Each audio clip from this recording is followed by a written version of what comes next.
Okay. Yeah, man. One more thing. So yeah, don't, we don't need to like jump into something right away. I like to just keep this as natural as possible. But what you been working on lately? Get to Google. You know, that's a good question. What have I been working on? So right now the project that I'm working on, you can do video editing with like Yeah. the ability to add your own designs, your own components. And we supported 15 minutes, and I'm just about to launch support for up to like 2 hours. Yeah, you're telling me that. But how does that differ though from like what's the challenge in that? Because I feel like I thought it was just like one setting and you just get whatever a limited amount of time. Like I guess No, I mean there's yeah. a lot of factors that go into supporting more. You know what I mean? So Okay. one thing that makes our app cool is it's on the web. So you go to a website, and the all right, like the benefit of being on the web is that you're a URL, which means you can go on any computer anywhere in the world Yeah, as long as you have an internet I feel like connection. that's the new You can, thing now, right? With yeah, apps. that's super powerful, right?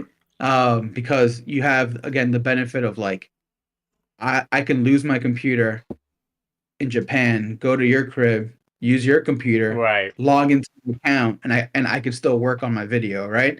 So that's all built in because we're using the web. And my a lot of people say this, but I agree. Like the web is the best form of distribution. Like if you think the Apple App Store is great, well, really, you can view the internet as like a store, right? And everyone's URL is like the Uh ability to go and interface. So like it's the greatest store in the world is the internet, right? So the fact that we're on the web, that's a pro. But here's the con: browsers don't have the same kind of storage, CPU, GPU access as a native app that you download right. or like a console or something. So with video editing, we use a lot of CPU. We use a lot of like just even just storage and memory. Like we don't have access to your hard drive. You get some file storage, but you don't get the same kind of access as if you downloaded an app Right. because we're on the web, right? So we're dealing with the limitations of a web browser, but Ah, that's right. Because then you wanting have to support something as powerful as like right. Because a video editing not machine. everybody has like a high power PC. People just be having like fucking laptops and shit. And you want to try to gauge a general user base to be able to do that, right? I guess the minimum would Yeah, be a MacBook though, right? and sometimes that's good and bad, right? So if you have a really bad PC, Yeah. then maybe a native app will be slow no matter what. Where Gotcha. on a web browser, since we offload some of that processing offline, well, off of your computer because we're on the web and we have internet, Yeah. and we're sending that to our own servers, that kind of can overcome a slow PC.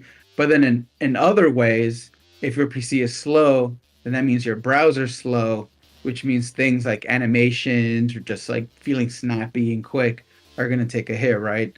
So it's trade-off. The biggest thing though with supporting like 1 hour versus supporting 10 minutes on our platform is that we use AI to go through your video and transcribe it so you can get a Right. transcription of the text. And, you know, if you have a 1 hour transcription of, let's say, a podcast, that there might be millions of words said, right? Because if you think about it right now as we're talking, even just this sentence, I'm spitting like 10, 15 words, and this is like within a second. So Right. now extrapolate that over an hour, millions of words are being said between me and you, and that list can get so big that the web browser can struggle to Yeah. even just I mean, render all that's that just text. yeah. I mean, that's nuts because it's like sometimes certain words sound like others just based on the sound of it, right? So it's like Yeah. that's actually something I want to talk about a little bit more. I don't know how much you know about AI, but like for me, the way I conceptualize AI, um, I want to get back to your other thing, but like I just real quick, I just wanted the way I concept. Actually, I don't want to get into that because that's gonna get really deep. So I just want you to finish what you were saying. Well, well, no, I was just saying. So, like, just to kind of close the loop on that, um, it's not flipping a switch per se, because it's really what it is. Because Hmm. the app is in your browser, the browsers have limitations. There's only so much memory your browser Right. is going to allocate per tab. There's only so much processing power the browser is going to allocate to a tab. So we want to like live within there. And Yeah. if you add more video, that means more words, that means more components, that means more just everything. And eventually you're going to hit a limit, right? And we saw 15, 20 minutes was the limit.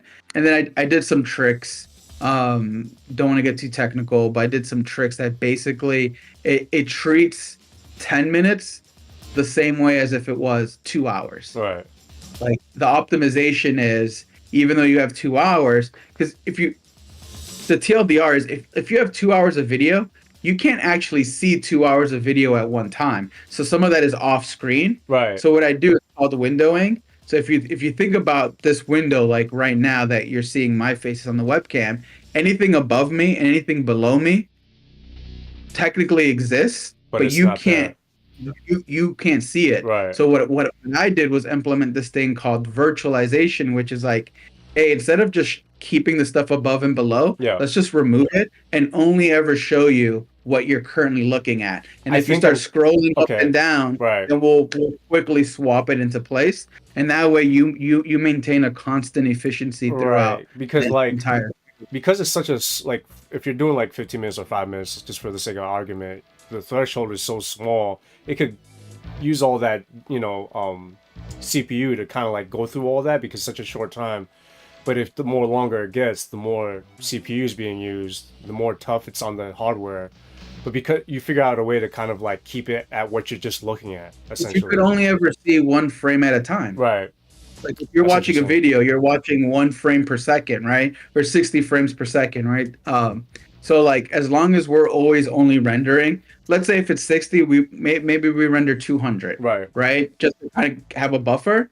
But as you keep watching, we just move the window over and maintain a little bit before, a little bit after. And that way it doesn't matter if you have 2 or 3 hours, because we're only gonna ever show you the Right. frame that you're currently It's watching. it's focusing Now, on that frame basically.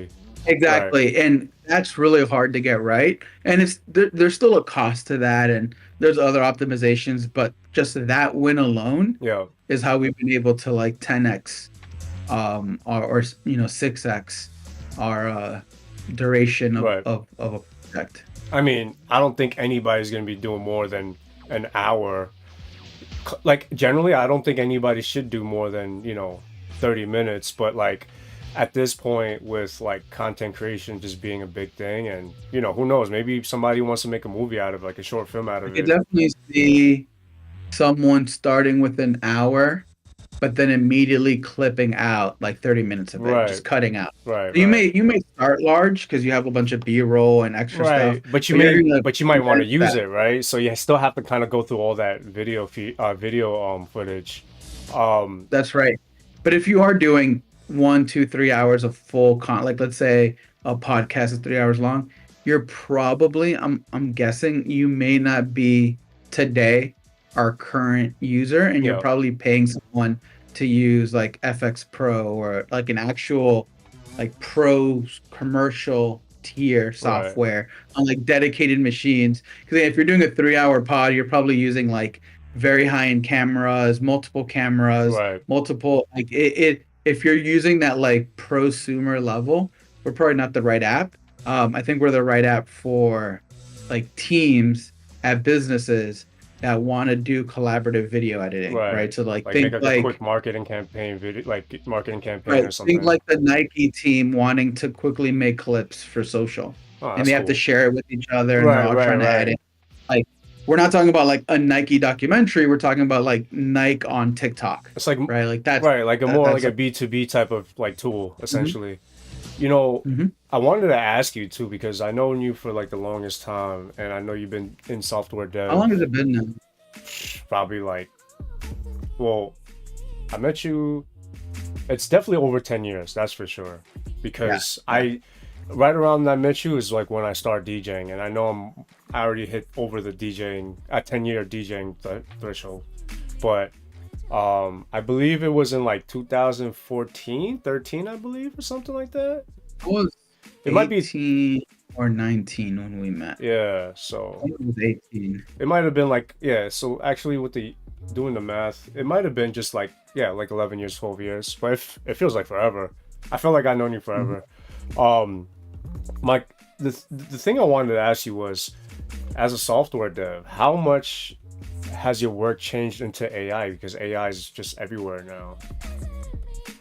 Yeah, that's a really good question because I think about that every day of how much AI should I be using, how little should I be using. Right. Not even just from a productivity standpoint of just getting work out, Yeah. but even just as a person that wants to maintain a certain level of excellence. Yeah. And And you not get you can view lazy. that this way. You can use AI to make your work better, Right. but also you can depend on it so much that you almost become dull, right? Because Right. you're not reading as much anymore. You're not writing or typing as much anymore. So over time, Your your ability skills. to Yeah. your skill set starts to dull, right? I think like if you want to compare it to, I forgot what these were called, but I had some friends a while ago, well, this is like years ago, that would play like Call of Duty online, Yeah. and there was like mods that you can add to your controller to like quick Ah, scope, okay. Right. Right. Right. Right. right? And it's like that'll make you win more games, but your overall skill set as a Yeah. player You're not goes growing. down because yeah, you're not growing, you're not actually getting better. And Yeah. and if you ever go in like a tournament setting where you can't use that Yeah. You're mod, you're fucked. gonna get whooped, right? So exactly. So that's kind of like how I try to keep AI in perspective. But to answer your question, I use it every single day. Every single day, I found a workflow that works for me. Right. I'm always trying to adjust it a little bit. But not everything is sticky. And by sticky, I mean like sometimes you try something and maybe it's more efficient, but it doesn't really stick to how I like to work. Right. So I found my own workflow that's sticky, and every day I use it. Um, it doesn't necessarily write all my code. Like I'm not just saying write code. Yeah. Yeah. It's more, I have a problem I want to solve. I take a step back and I think this is how I want to solve it. And then I may ask AI, where are the gaps in my implementation? Am Right. I not seeing something here? And it might say, no, this is a good implementation, but consider XYZ. And that may not matter. And I might ignore it, or it may matter, and then I'll incorporate it. Right. Another way I use AI is just for mundane tasks. I'm like, okay, this solves the problem. I know how to solve this problem, but it's going to take me writing 200 lines to solve this problem. So you just have Hey AI. AI, Right. here's a very sloppy, rough draft of a solution. Can you just clean this up so it's more readable and Right. maintainable? And it'll take that and it'll clean it up. But even then, I have to reread its cleanup Right. because sometimes it'll just add random shit. And I'm like, whoa, don't Well, don't do that. that's why I wanted to ask you. That's the other thing I wanted to ask you is that how much can we really trust and rely on AI? How accurate do you feel like from a software perspective, software dev perspective? How much do you feel like should we 100% like be faithful into AI, or should like how much of it do you think like I guess you could just give us like a general like um estimate of like how much should we also use our intuition, using AI? Like how much can we trust I it? think I think it deserves zero trust. Yeah. And the reason why I say that is you have to think about the relationship that you have with AI. Hmm. And it's not the same thing as a person. So, I'm my relationship with you, let's say, how much should I trust you? Yeah. I can say, well, he makes mistakes, but in these other situation, he doesn't like he makes mistakes with podcasting, but I'm trusting him with money, so I'm pretty Right. sure he'll pay me back. Like that's a completely different, more nuanced relationship that you have with humans. AI is a tool, Yeah. right? So when I'm at work and I ask it to write me code, if it solves 60% of the problem, if it solves 95% of the problem, that's amazing. but you still deserve zero trust, because if I turn in a 95% working solution to my job, that's the same as like getting it wrong. Right. It either works or it doesn't work, right? Right. It's like either the software does the thing or it doesn't. So 95% of the way there is impressive and useful, but I can't like just Be like, here, think hand that, it in right after that without right, proofreading you're or right. anything It's like that. not, I'm not judged on like a that was close spectrum. I'm judged on a getting shit done spectrum. So it gets zero trust, and I love it when it's 95% right, because then I add just 5% instead of adding 100% myself. Right. So like it's great. Like I use it and I trust it enough. I guess I would say 100% use it in your everyday life. Right.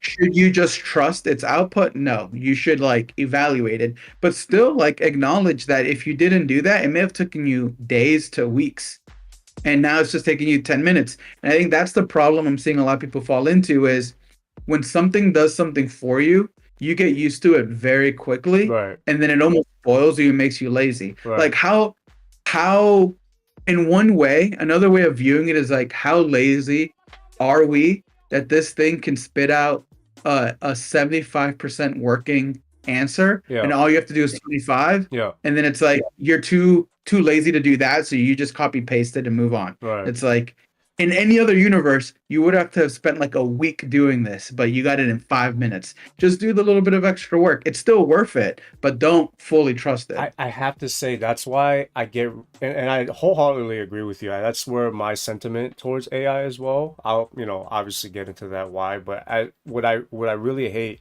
I see a lot on social platforms, is you get these kind of douchey tech guys that be like, oh, the movie industry's in trouble. All your jobs are gonna be gone. I'm like, bro, like I get it. Like, yeah, there's gonna be some jobs that's gonna be taken out, but I think that's just like the mundane jobs that like don't require critical thinking. You know what I'm saying?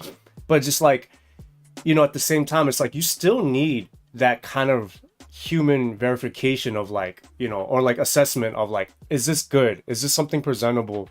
Is this gonna solve the solution? You know what I mean? Because like I feel like I have plenty of design friends, like graphic designs, branding, all types of design, design work. And I'm just like, yeah, you could tell AI to do what they're doing, but it's not going to always necessarily look good. You know what I'm saying? Like, unless if you're giving it like parameters and telling it, oh, I need you to look at it like, I already forgot, like famous designers, like the guy who did IBM, to like look into his lens and try to do it like him. I still don't think AI is good enough to get to that point where it's gonna just replicate some really good, legitimate quality work.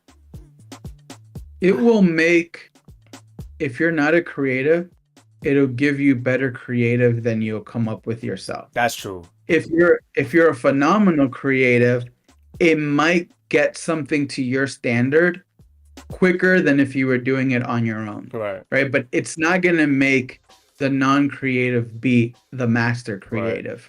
That's no way. And I don't, but like you'll hear those same tech bros say, or just people online say, it's going to replace all developers.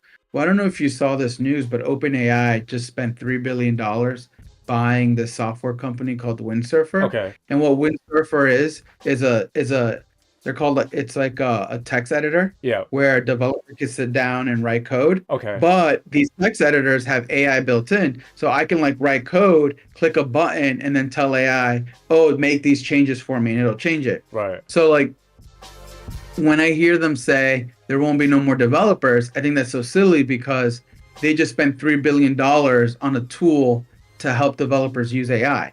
If they were going to replace developers completely, they just would replace developers. Right. Yeah. Why are you making a tool for them?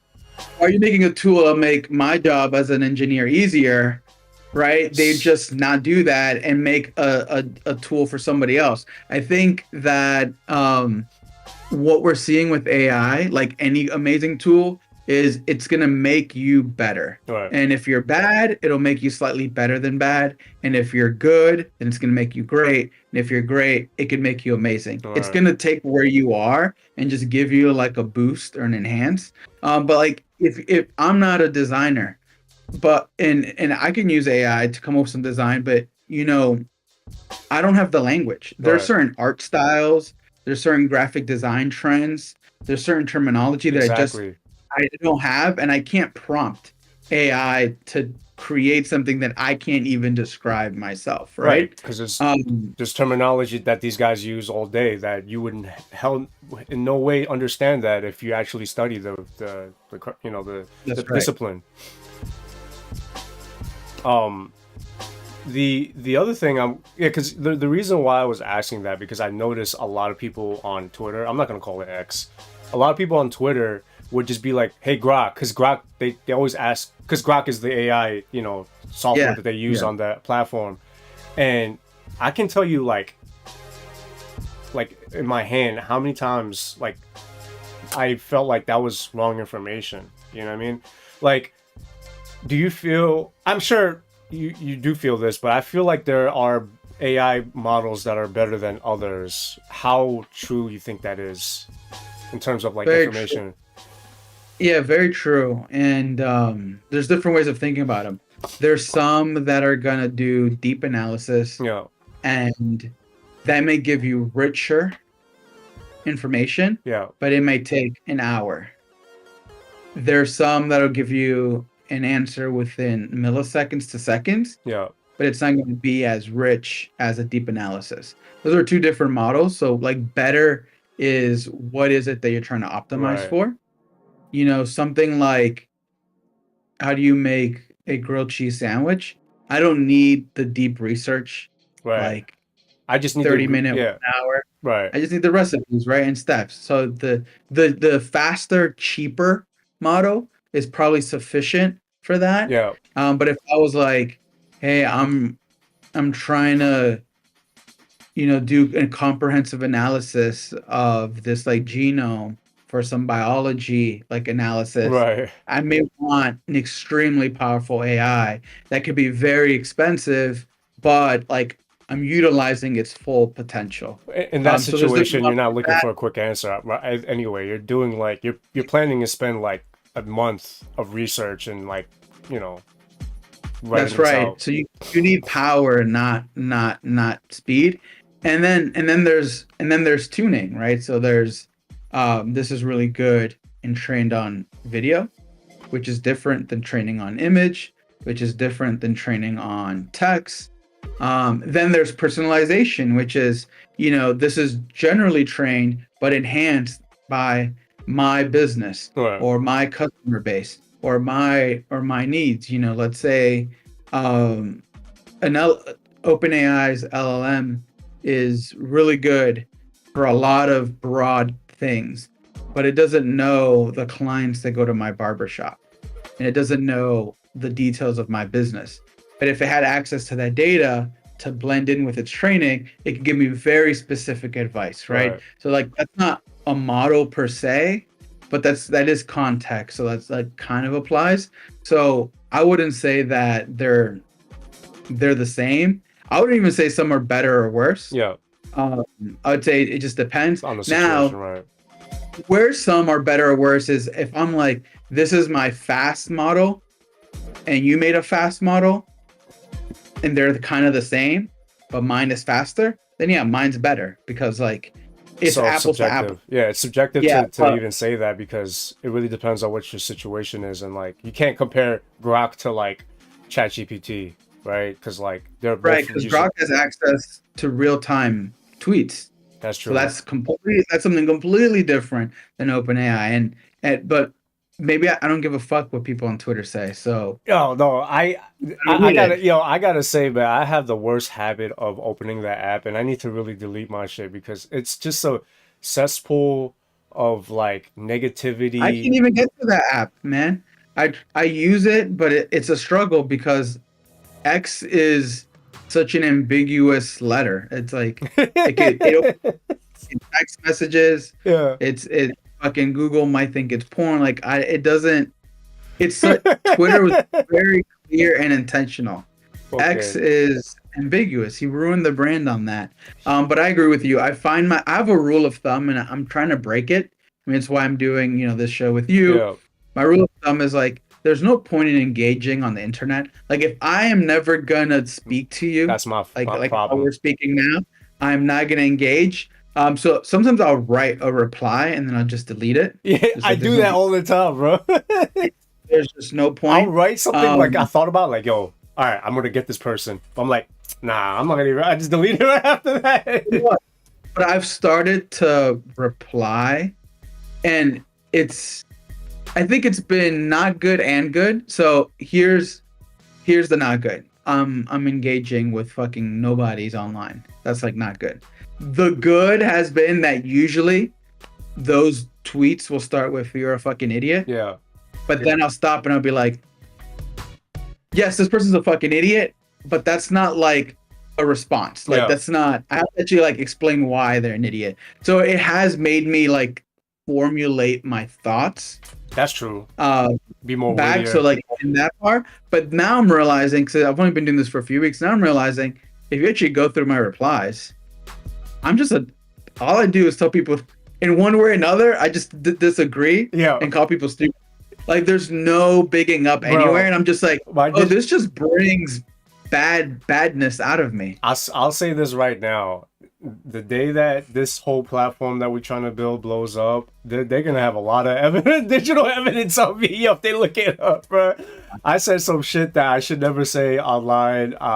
Yeah, it's I delete you know it how like stupid every. you know how stupid I feel when I'm like replying or talking to these people is that when I was just like, yo, let me just look at this person, and then you look at this person and it's just like some fucking fucking middle of nowhere fucking hick that, and then like, yeah, you see them and you're just like, bro, this guy's a fucking idiot. Like, why am I even talking to this person? You know what I'm I'm saying? not even supposed to agree with you. Yeah. Like I'm not even supposed to agree. Like because we're not your world and my world. We're not even supposed to have ever talked. You know Yeah. what I mean? Like there's no reason for this to exist. Now, I'd be really mean. I'd be like, yeah, my life is better than yours. I know that for sure. I'd just be saying yeah, that. yeah, for 2 years because I just started like retweeting. Yeah. For 2 years, this was the only thing on my.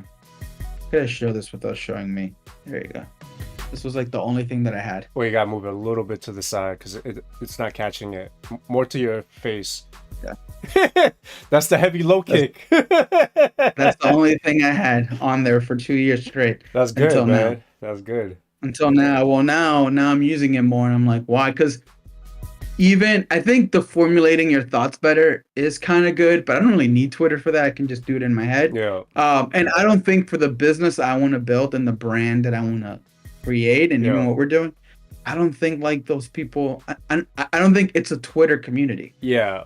I don't think. Not. I think it's YouTube, maybe Instagram, maybe TikTok. It's not really Twitter, right? That's not really the people I'm trying to fuck with. So like I'm in like my targeted content, like my feed is filled with either boxing bullshit or they call it gaijin Twitter, which is basically Twitter for like foreigners that live in Japan. And both groups are just like, no, there are I found very good people. I'm not going to name drop them, but I found some very good people that are in gaijin Twitter that says the right thing about Japan. But for the other half, it's like these. All right, so this is the thing about like Japan and foreigners. People, and this is just a very American thing. When somebody doesn't get something go their way, when they just don't feel like they've been received well, they just automatically think it's racism. You know what I'm saying? And it's so real. It's so real because when I was having dinner with my cousin and my girl the other day, we just kind of like met, whatever. And I was telling my cousin, like, he's older, he's like a business dude, whatever. Like he's pretty, he's pretty well off in terms of how he thinks and stuff. So I was telling him like the situation because I had actually brought Mikey, Mikey from, Raven Mikey, whatever. He had like a little issue with his hand, so I tried to bring him to the hospital because like, I could speak a little bit better than him, right? So the first clinic we went to was fine. I was able to communicate, understand what was going on. But the second clinic was like, the lady was just talking really fast. It was really hard for me to understand. And she was being kind of like aggressive. And I quickly was getting I got frustrated because I was coming off of a 12-hour shift, and I was tired, and I'm just like, why don't you just want to help us? And then Mikey kind of like just jokingly say, oh, because I was there, saying that, you know, because he's white or whatever. And then I had that thought, right? So I was just like joking around, telling telling my cousin that, and then my cousin was like, oh no, you're thinking like a white person now. And I was like, oh shit. I was like, the very thing that I hate, I did the same thing. And I was like, he's like, no, it's not like that. It's not that she was being racist. She was just being very careful. And basically what happened was, because it's such a more detailed problem, they don't want to tell us something that we couldn't understand, and then we might go off. Yeah, and then it might be a liability, or whatever the case may be. Yeah, the like humans need to understand the world. We have a desire to know what's happening at all times. We need that comfort, that certainty. Because of the way our culture is, because of the way the American experience is, when we don't understand, we look at the most glaring difference and then what attribute is associated with that. That's negative. And then that's sort of, I think, where that comes from. That's interesting they said it was racism, though, because the problem I have with... I really loved living with you because you were introducing me to a lot of Japanese culture. In a very fun way that like worked for me. Struggle for me because, you know, no disrespect to anyone, but I'm a big fan of the culture, as you know. I have been for my entire life. I grew up on a big part of it. Anime and all that. The food, the aesthetic, the philosophy. You know, my favorite book of all time is called The Courage to Be Unliked or Disliked. And it's translated to English, but it was a bestseller in Japan. It came out of Japan. Phenomenal book. You always told me about that book. I didn't know that it was in Japan that it was originated. Yeah, it was a Japanese. It's like a Japanese. Now I gotta read it. I gotta read it. Yeah, it's really good. But so like I feel like I have my own identity. I am who I am, but then I appreciate this culture. Most people I meet that I try to share this culture with, and this is what I see a lot of, which is why when you said racism, I was like, oh yeah, I don't really see that too much, but your perspective is going to be different than mine because I'm in the States, is a lot of fetishization. Oh yeah, totally. Like, it's like super weird, super awkward.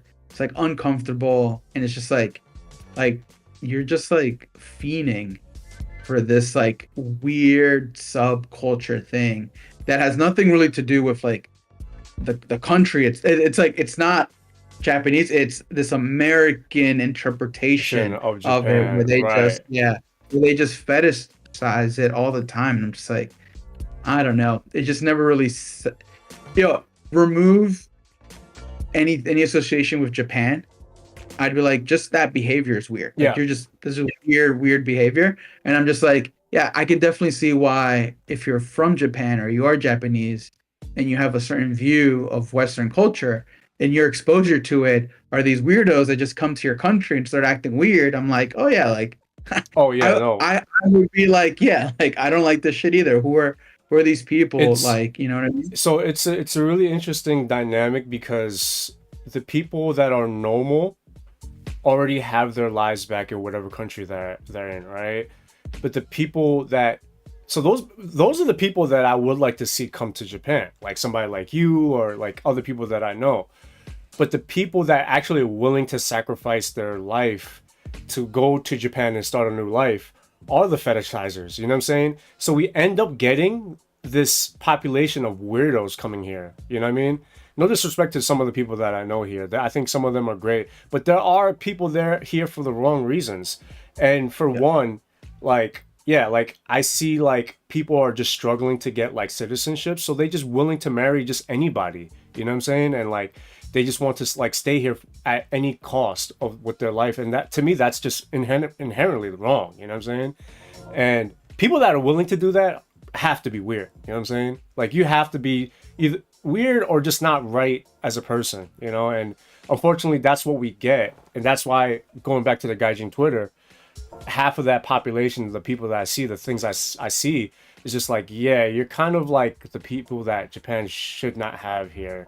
But, you know, like they refuse to like Which is really interesting though, because they fetishize Japan so much, but they don't want to assimilate at all. Like a lot of them Yeah, just don't want to assimilate. because They Japanese culture isn't what they're interested in. yeah, They're like sexual deviants that are into like weird art. right, And it's like, look, everyone can have their thing, but that is their entire identity. right, That's who that's what they how they represent themselves in the yeah, world.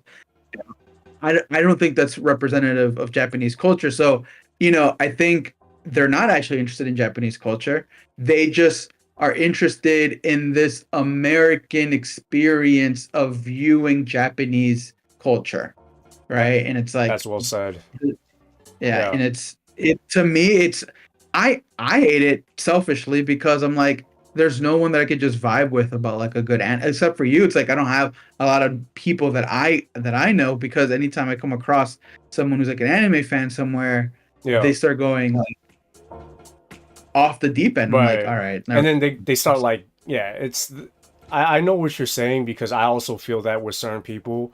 Um, that's why like I think you'll love it when you meet some people here. Obviously, you won't be able to communicate on a people to people level because obviously the language barrier.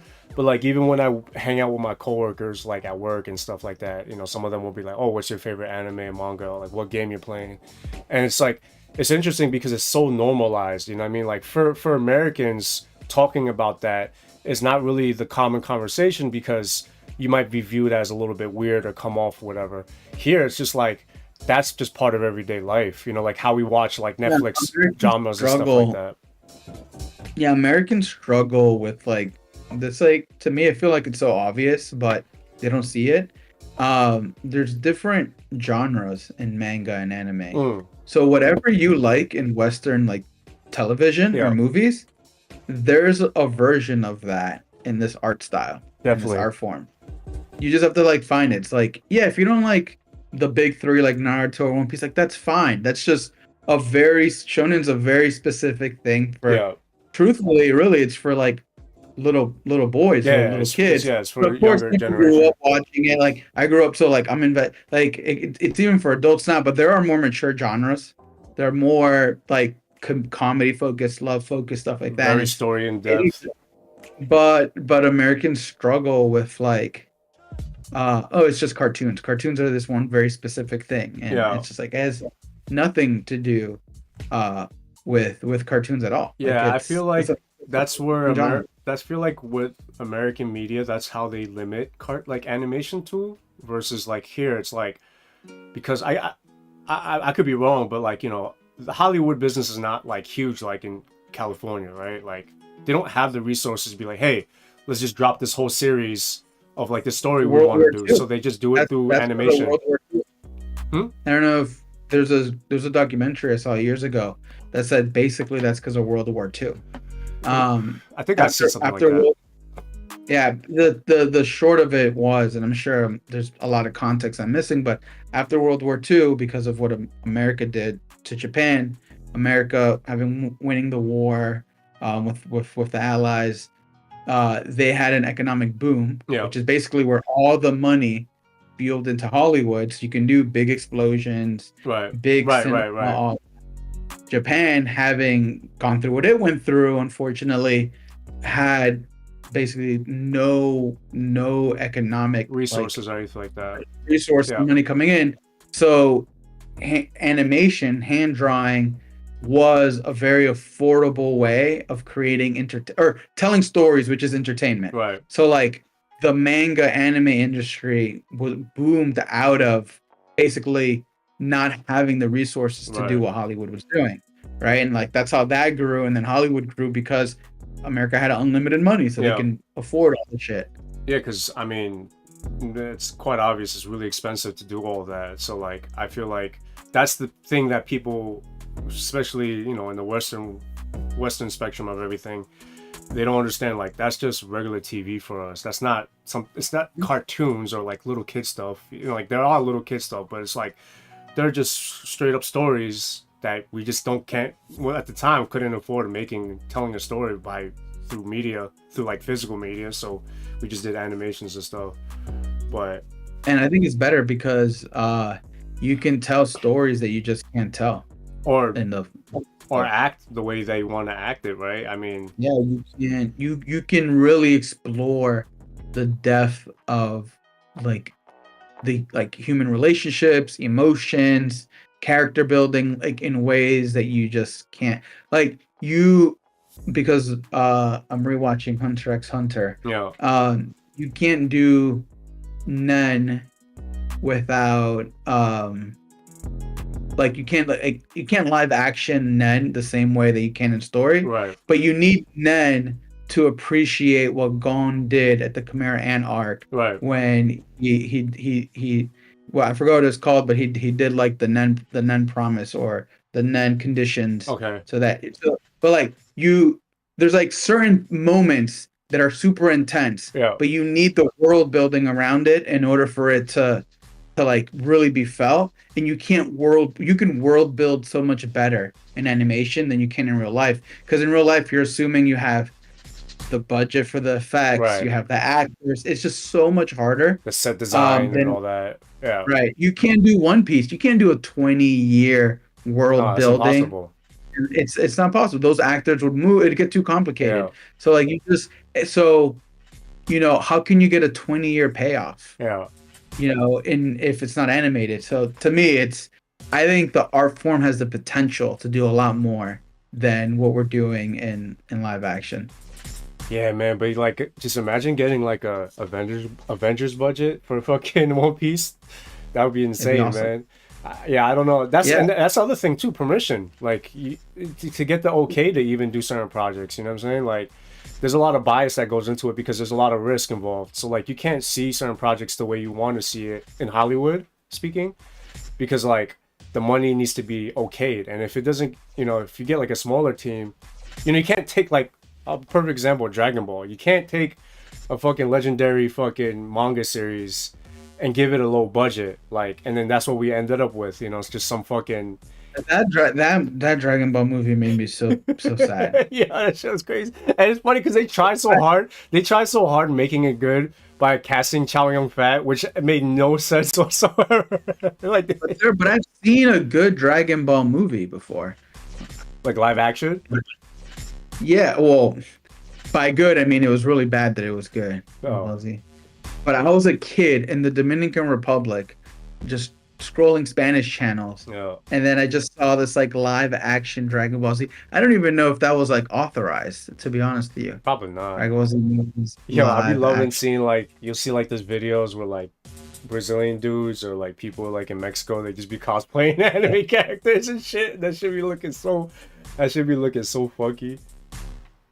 Dragon Ball Z live action films. I want a list of all of them. Oh, you're right. Dragon Ball Evolution, that whack ass shit, Yeah. is the only officially licensed one. Yeah. No, but I'm telling you, I saw some bullshit as a kid. Oh, unlicensed films. Let's see that.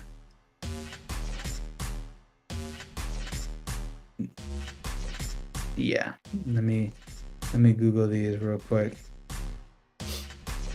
Yo, this was it. It was straight garbage. I found it. Like I have to watch this again. All right, let me. Nope. let You me could, show you you could this. share screen it. It might look a little weird on the screen, but Yeah, let me try to do that. Let me close out all yeah, of my inappropriate. private tabs or whatever. Mm. Window. Oh, I think I could actually just like.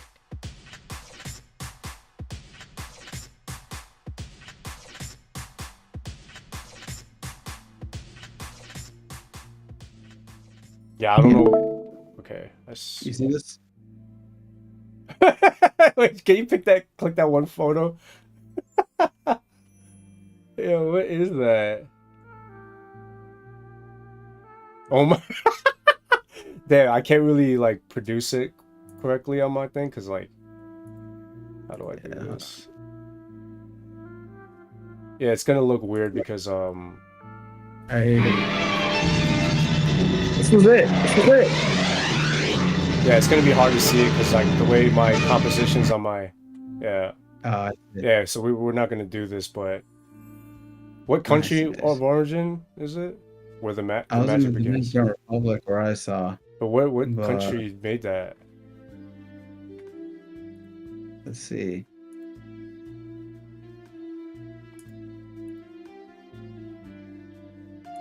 All right, got the wiki. Taiwanese. Oh, that makes sense. Yeah, Taiwanese live action. The Earth has 7 Dragon Balls, and each Dragon Ball has 1 to 7 stars, and the 7 Dragon Balls are scattered all over the world. When someone collects all the Dragon Balls, he can summon. Okay, yeah, we already know all this. Who's in this movie? Let's see: Goku, Grandpa Gohan, Roshi, Bulma, Yamcha, Oolong, King Gurmith, Bongo, Raven, Pansy. Dude, I'm telling you, this movie it wasn't bad. Well, I'll take a look at it later. Yeah, It looked like it does look like some old Hong Kong film. Oh my yeah, look at god. Roshi. Yeah. Yeah, yeah. Yeah. Just close that out because it's the way my compositions are, it's not gonna look good, so I'm just I gonna have to got you. keep I it like got you, this. man. Don't worry about it. It's off now, right? Yeah, it's off now. We're good. Alright, cool. Alright. But yeah, I saw that as a kid, and yeah, I guess I always thought that was an official movie, but no, that was just some bootleg shit I saw in the Dominican Republic when I was a kid. It's funny how things And that yeah. It's funny how certain things like reach into certain countries because like I'll be meeting like people like you or somebody that's like I know plenty of people from South America that just knows anime so well versus like people that I meet in America, which is interesting. Because I know the reason for that was cheaper to license those kind of media versus America already had its Hollywood, so like they didn't really care for it. I saw the Boo Saga in the Dominican Republic years before I saw it in Toonami in Yeah, America. that's the shit. People don't like people forget that that shit came out like late '80s. Like the Saiyan Saga came out when I was like a little kid. You know what I mean? Yeah. So and then Yeah, stuff before is I was born with regular Dragon Ball. You know? yeah. Yeah, then most of that, like I'm showing my wife, showing Michelle, Hunter x Hunter, and we're like halfway through the 2011 like Yeah, reanimation they came out with. And she loves it. But I had to tell her, I was like, yo, this storyline is from like the 90s. yeah, It's like 96, 97. Like it's such a test. And again, that's why animation is so great too, because good art style is almost timeless. I mean, or you can like you keep the story and you can like redo the art and like update it. But most I can't watch a 90s TV show, a right, live action. right. It's mad Like boring. Like I may watch some of them sometimes, but most of them are like they look too dated. you know, you're actually right about that because like I could go back and watch Dragon Ball all over again and fully enjoy it like I enjoyed it the times that I watched it. Like it really Mhm. something about it not being like we view animation styles and like the technology at the time, we just view it as like art, I guess you could say, versus like I don't know, old TV shows are kind of like cheesy sometimes and like it's kind of I mean, then again, there are some old films that use like special effects like the old way, which was really cool. But I don't know. I feel like yeah, you could watch any old anime and still it still hold up, you know. It still ages pretty well in that sense. And some of it can even look better. Like I know the 90s had very sharp, highly detailed art Mm, style, right? So I look like there's the 90s series of Hunter x Hunter, there's Ryo Kenshin, there's like all of those were like yeah. highly detailed, like strong line work. Where I think now everything's a little bit more rounded, slightly more bold and colorful, Very like a little bit more flowy. HD Yeah, looking. like you look at One Piece right Flowy. now. Yeah, it's crazy right now. I like the style, Yes. but it's totally different, you know? Yeah, but that it's like it's not like if you watch a 90s show and you watch a show today, you're like, "Oh, I see they're using better cameras." Yeah. With anime, I'm like, that's just a different art style. Right. It's almost preference which one you like, one or Right. the other. Because it's like they're just unique art styles. They're not. It's not an HD camera versus a like 720p camera. Right. No, I feel like you're right about that. You could kind of like go either or. It doesn't really matter. In some aspects, you could appreciate some older stuff because I don't know. There are certain things that they can't really. First of all, they can't do it now because like it's just because corporates involved, and then like they're worried about like people not viewing it because it's too outdated or whatever. But yeah. Where are you up at? Where are you at One Piece right now? I'm caught up on the anime, not the manga. Okay, where's the anime up to right now? So right Are you now, I big head? believe. Well, I didn't watch the latest episode, but I believe Jupiter shows up finally. Okay, So there's still it's okay. still Egghead, and We're then super close to yeah, where the manga is. Like, you're basically right there. yeah, yeah. It's and that's another thing that's kind of scary is that Oda doesn't really take good care of himself. He's just like a you know Oda. he's Oda. he's just like a fucking Akira Toriyama son. Like they eat, drink, smoke cigarettes, and like they work fucking god awful hours and shit because they want to. Yeah, I mean, it's crazy how much they kill themselves to make these things, but that really What's shows why it's so good. yeah, you just Googled his name, but Yoshiro Togashi, the Hunter x Hunter creator. Yeah, the guy with the Yu Yu Hakusho. Yeah, he's the worst one. Yeah. Like Odin, I think Odin's a fucking Olympian athlete compared to this guy. This guy's like, and I feel bad because he's actually in pain, but he has like back pain. He can barely draw a couple pages a day because he doesn't trust anybody with the work. Except I think recently it came out that he finally is using assistants. Yeah. But for a long time, he would just do everything himself. So that's crazy. Yeah, and then the guy, I can't show you, but the picture, but he's also like, you were saying smoking and drinking and stuff like that. There's a scene in Hunter x Hunter, in the Great Island arc where they show this guy who's just like in a room full of garbage, just garbage everywhere, and then it turns out that scene was an Easter egg because this guy just lived in garbage. Oh my god! Look, I'm just gonna share it with you. No, and I know you know what I could do. Hold on, give me 1 second. I know what to do. I'm gonna add a window. Display capture. Image 3.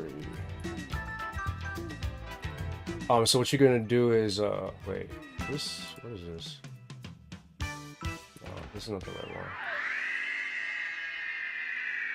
Just send it to my direct messages, and I'm gonna open it up, and then window capture. There it goes. Yeah, just send it to me, and I'll pop it up real quick. Oh, what? What just happened? Oh shit. Hello? Yo, what's up? I'm right here. Oh, I thought I ended the call for some reason. Give me a second. No, we're good. Yeah, just shoot direct to me.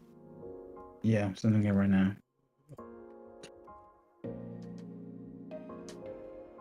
So the right is the anime scene, and the left is actually him. Let me zoom in a little bit. Hold on. Why is it so little? It's probably just the quality.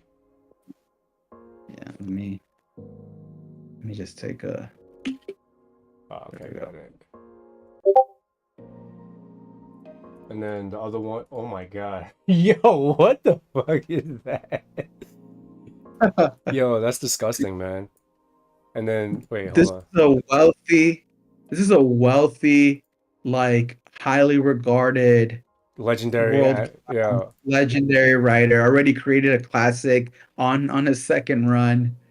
It's just like, yeah, no wonder, like, again, with all due respect, I want him to get better, both as a person, but also so he can like finish his art. But it's like, well, what do you think was gonna happen, man? Look at how you're living, bro. Yo, bro, like you're way too well off to be living like that, man. I'm like trying to see. I think that's Super Mario he's playing. Yeah, it is. He's playing on a Super Famicom. Yeah, Trying to see this picture a little bit better. that's genius, man. Like those guys, they just view the world differently. You know what I Yeah. mean? You know, the thing about, so I don't know if you ever seen like footage of like Japanese people, like there's certain people like hikimoris that be in the house and just never leave. And then Hmm. like there's like mountains of garbage there, right? And the reason I have a theory why that happens. So like in America when I was living in New York, like yeah, we have certain days where we have to throw certain garbage out, but generally we just throw whatever out, right? Well, hold on, You know, something's wrong here. Give me a second, something just I don't know why it keeps doing this. not good. I was just saying, fucking Tina. That's all I was saying. Yo, she was the nosiest fucking bitch ever, yo. It's the fucking worst, bro. Oh my Always. god. You're the garbage. Oh, you put a bottle Yeah, here. yo. But yo, that's the thing in Japan is very strict, right? Like you're supposed to not like the thing is Japanese people, Japanese society were very like considerate. So like yeah, you could technically throw the wrong garbage on the wrong day, but the garbage men are not going to fix that. It's either the super or somebody's going to have to take care of that. So Yeah. a lot of times like you know, like I'll give you an example. Mikey, he lives in a building right now where it's like a lot of foreigners in there, and he noticed that I told him, hey, you should just throw the garbage how they wanted to because that's just how things run. And he'll notice like other people's garbage and like they'll throw plastic on the wrong day, or they'll have like mixed garbage, and like I tell him like, yeah, well, you know, you could do that, but somebody will have to go in there and fix it, you know, and Yeah, that's good too because like you need to have your own personal standards. yeah. So Like do you want to be like how you view yourself in Japan, or do you want to be like every other foreigner oh in your yeah, I mean building? that's just a whole nother conversation, but the Like thing, self-respect almost. It's yeah, like it's you know the right thing to do. right. It's not that, and it's not that they don't tell you. Like you go to City Hall, they kind of give you like a pamphlet. It's be written in English and everything, you know. So, but you know, people are gonna be people, so that's just how it is. But the funny thing is, well, that's not funny, but this is why it people end up doing this in Japan, like Japanese people themselves, because I guess they don't want to deal with like throwing it out the correct way. They just keep it because it's just easier to do that.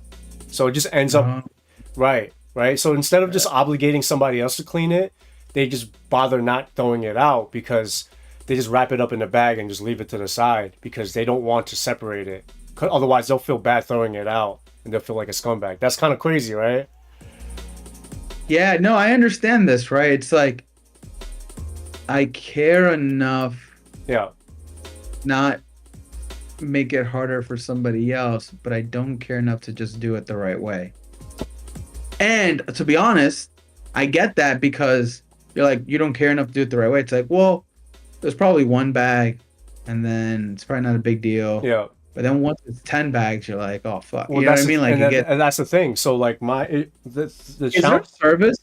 Sorry, real quick. Can you pay money for someone to come to your crib and just solve that Oh problem for yeah, you? they have there's actual service that there's an actual service I follow on TikTok. There's these guys that they do like a deep clean, you know, like if the person moves out or whatever, they'll like Yeah. yeah, it's crazy. Like it's literally like mountains in a room. It's insane. Like Hmm. so and that's the thing.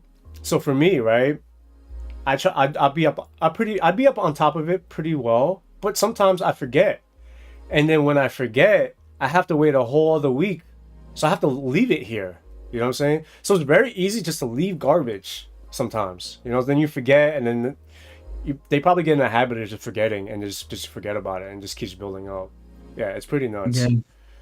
I feel like, I mean, it's how I feel about recycling in general. It's like the the recycling is left up to the person. I feel like that's the wrong part of the system. Yeah, Like if you view the whole thing like a chain, I feel like the last mile should do it, which is like the the garbage disposal. facility Yeah, right. processing.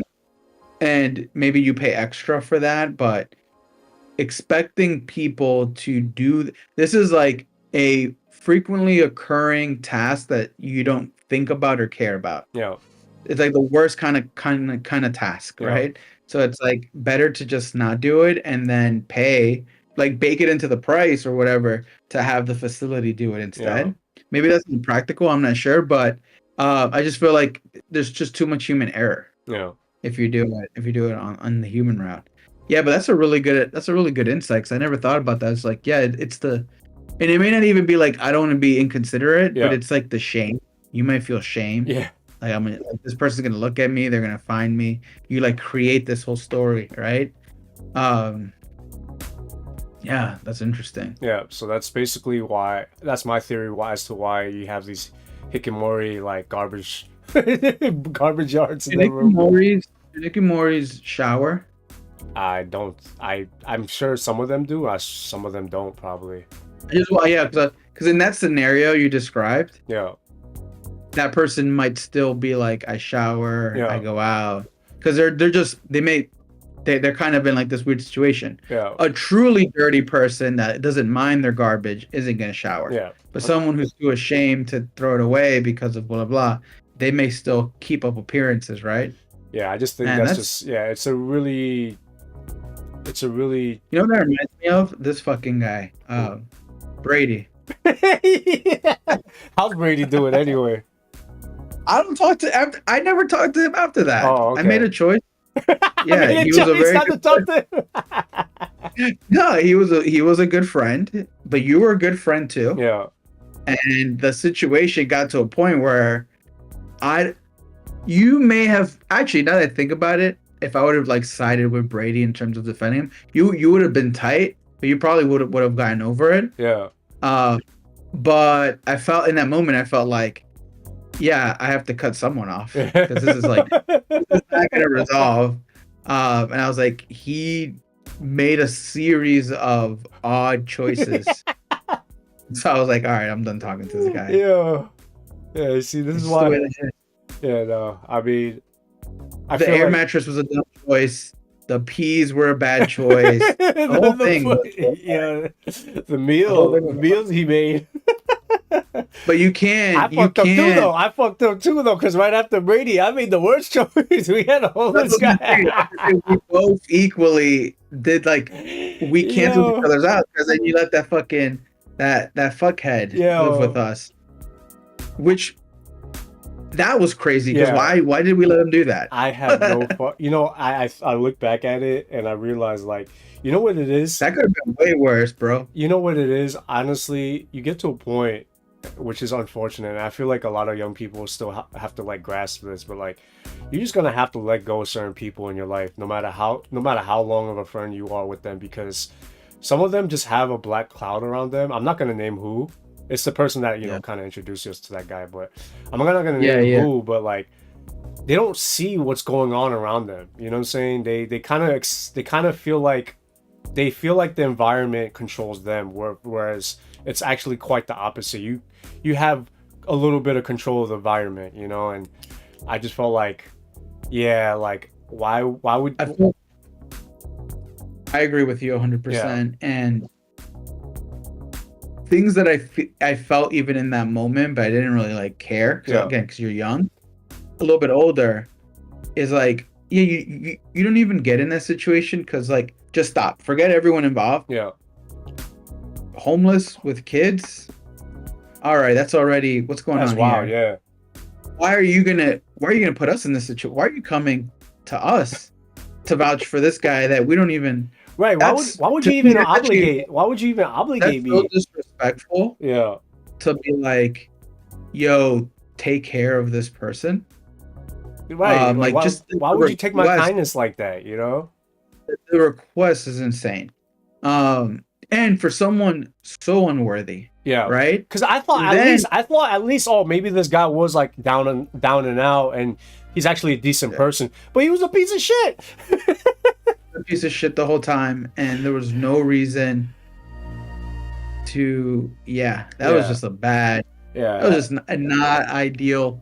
And to be fair, also, even if he was a good guy and all that, it's not like we were living in some like big, like, that was a small ass apartment. Yeah, you know, it's just like a regular dude that was like twice our height, but like, he was a big guy. It was like right? where we live? Like, where are you gonna shower? Where are you gonna eat? Where are you gonna? Yeah. I can't believe Well, it. the one thing he did do that I took from him is like once every 6 months, I'll have a little bit of spam. A little bit. Because you know what I'll do? I'll make ramen at home and Yeah, then I'll yeah. fry up some spam and put it in the Yo, ramen. fried spam is That shit fucking is good. good. Yo, that shit is The good, shit is man. not good. But I never had spam until he fucking cooked it. He was like, I'm gonna cook y'all dinner, and then he fried some spam. I talking That about is he's a chef. Fuck out of here, bro.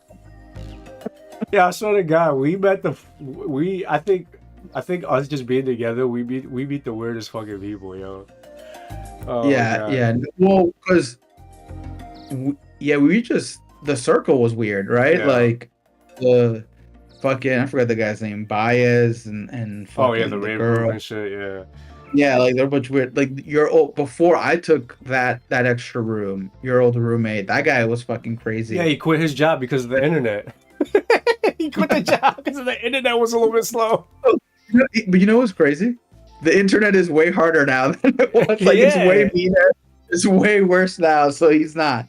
He's Oh not no no no! surviving. What I meant was his internet at his job was a little bit slow. Like it caused him to stay like 5 minutes Oh yeah, after the yeah, yeah, job. Yeah, yeah, yeah, yeah. You're right. You're and right. then he freaked out You on his still talk boss. to. You still talk to.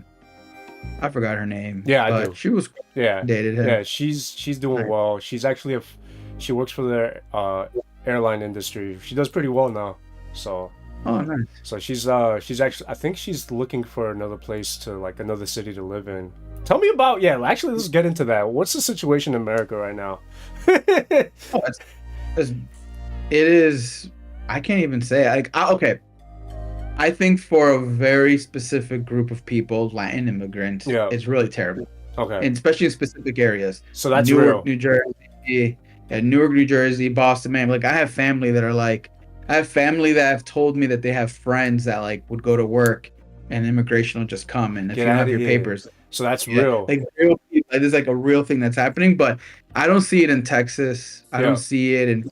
I don't see it in like I was in Palm Springs Yeah. the other day, and I don't see it there. I think it's like honestly, I feel like it's Democratic heavy Latin communities. So like Newark, Dykeman, Right. Boston. Even though Florida is red, there's still a big Latin Right. population in Right. like Of Miami, course. stuff like that. So like that's where I've heard it. And other than that, it's just seems like this guy's destroying the country. Yeah. You know, it's It's just pretty. It he's seems pretty making bad. choices that are fundamentally disrupting things, and some people think that's good. I think it's bad because I don't think he knows how to execute. Like again, So I think yeah. So even if the sentiment, even if the sentiment is right, you still gotta have a good plan around it. execute. Yeah.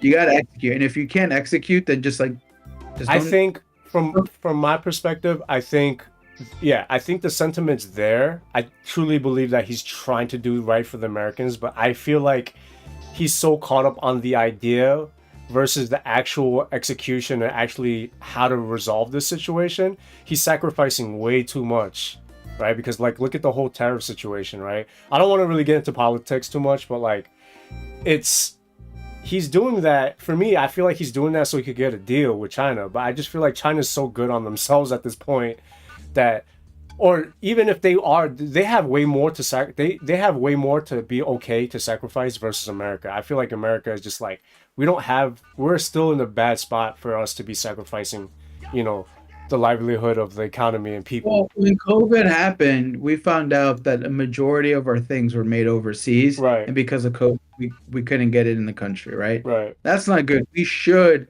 be making important things, if not America, with some of our best partners in Canada and Mexico, because it's yeah, basically right there to us. It's like we can kind of be heavily involved in that. Like we should be near shoring or onshoring some of that. So like that sentiment is right. Should it be everything? No. Should it be done in the way that it's being executed? No, because what's happening is that you're blowing everything up and we're getting nothing for it. right. Yeah, I Like feel we're like there's too not. much sacrifice going It's on. just making it worse. It's just Yeah, making it worse. yeah. It's not actually like helping. And then it's just like it's a So stalemate right now where I feel like it's both these two guys, were Trump and Jinping, they just don't, they're just having their back towards each I don't other. even think it's a stalemate. I think China is probably building the relationships, investing. There was this thing that came out where if you're a manufacturer in China and you're suffering because of the American tariffs, Yeah. China will give you a loan or subsidize your business until things get sorted out. They're helping their businesses stay in business while we're Whereas going through this. America is He not hasn't really. done anything. We don't get nothing. We get absolutely nothing, Yeah. right? So it's not a good situation in my opinion. Yeah, But you might be you know, right about that because I actually got in touch with a sourcing agent, and she claims that she could do a DDP, which is duty something paid. So basically, even though there's tariffs involved, I think she's figuring out how to get it sent through another country. But yeah, like she's able to do it. I'm like, how are you making money off of this? Because I just saw one of my other homies, which you just reminded me, he's trying to order shit from Japan. Yo, the products itself ended up costing like $90, but the duties were like $98. So it's like more than yeah, it's insane. yeah, it's like 114% right now. It's insane. So it's just like it makes no sense whatsoever. So like, but I heard that if I shipped it, it's fine as long as it's under $800.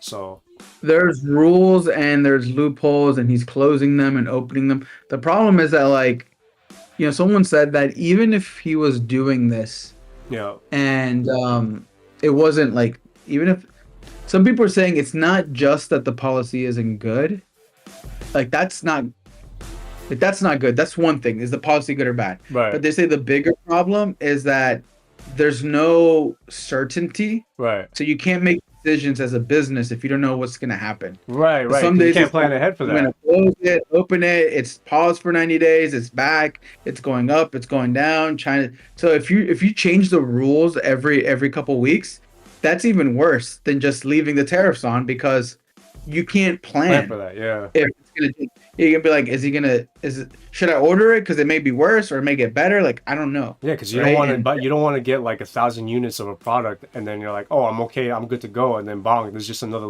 loophole got like closed up, and then now you're stuck with fucking yeah, 1,000 products. Yeah, right, right. So it's I have no idea what's gonna happen, but it's a best bad. yeah, yeah. Because I'm kind of like trying to wait it out a little bit till I start making any moves. I have one thing that I'm gonna send, but I still don't know what's gonna happen if I'm gonna get charged for it. So we'll see what happens. I'm redirecting everything to Japan soon too. Like I'm gonna start selling in Japan. Originally I wanted to sell in America first because there's more money there. But like now I'm just gonna just send from China to Japan because there's no issues with that. So I don't know what's gonna happen. But Yeah, yeah. So there's that, and then the other thing he's been talking about is the whole concept, the whole thing of tariffs. The way he has been explaining it is also like flawed. Like it's not. It's like a slightly different understanding than people think of tariffs. Because he keeps saying there's like a trade imbalance, right? yeah, That doesn't, but that's natural, because if you're a rich country and you're a poor country, there's going to always be a trade imbalance, yeah, because the rich country spend more money than the poor country. So like something he's like, I think it was in Japan or something, like, oh, I want to see more American vehicles in yeah. Japan. And it's like Bro, that, American even vehicles if there was suck. a 0% tariff on American vehicles, people in Japan still wouldn't buy it. The only Like it's people, just like so it's not. yeah, the only people that buy American cars are like car fanatics, you know what I'm saying? Like people that like cars. Because I'll see some really dope old vehicles here time to time. But like Yeah, but no one's that's gonna buy a 25 Chevy. yeah, exactly. You Like no, yeah, when they can get a Toyota, when they can get a Honda, that's my that's gonna point. be You don't cheaper and see better. brand new like up to date vehicles. You only see old vehicles when it comes to American cars. Yo, the funniest shit though, I saw one dude while I was at work, my old job, because I'd be like driving around. This one Japanese dude had a PT Cruiser, a Chrysler. I'm like, Uh, who's the poor bastard that chose the worst American car possible to bring it over here to Japan? Like, Cruiser. Who is that's he, Mr. Peanut? huh? That's crazy, Mr. Peanut. Yeah, Never no, mind. it's the worst. But It's one of the worst cars that was made in Chrysler, and he picked that car. I'm just like, bro, I know you're hating your life right now. Yeah. yeah, that car stinks. It's like a ugly punch buggy. Yeah, it's just I don't know, and it's like condition wise, it doesn't last. You know what I'm saying? It's a terribly made car. I don't know why you chose that car, but Well, it's also like, where did you get it? yeah. Like, how did you get the car in Japan? How did you end Yeah, up with well, it? he Like, actually had it shipped. That's crazy shit. Like he actually went out his way to go online and find somebody to ship a fucking PT Cruiser. I'm like, yo, you made one of the worst decisions ever. Yeah. I saw a video of this Japanese kid who saved like money for 10 years Yeah. and bought himself a Ferrari, and then it burnt up and Oh, like I think I seen 7 that. Yeah. I was like, damn, man. I And he don't. just looked mad like, well, that's life. I was like, what do you mean? That'd be so fucking tight. Bro, if he had just put that into like a 401k, he would be a fucking way richer than. Yeah, Yo, I I don't know. cars are like the worst investments. You should only pay for cars for And you work. can't buy look even if you have the money for a luxury car, dude, you can't get it because the repairs are just insane. Yeah, It's like gonna cost more in just replacement parts. it's literally it's just a flex. For you to have a fucking fast ass car, you got to be like a foreign fast car. It's just flexing because that shit's some money down the toilet. You can't do it once it leaves a lot. It's gonna lose its value. You know what I'm saying? So Yeah. Yeah. yeah, but yeah, I don't know. We could so we're hitting up at the 1 hour, almost 1 hour and 20 minute mark. Oh wow. Yeah. I'm starting to get tired too. Yeah, we could end it here.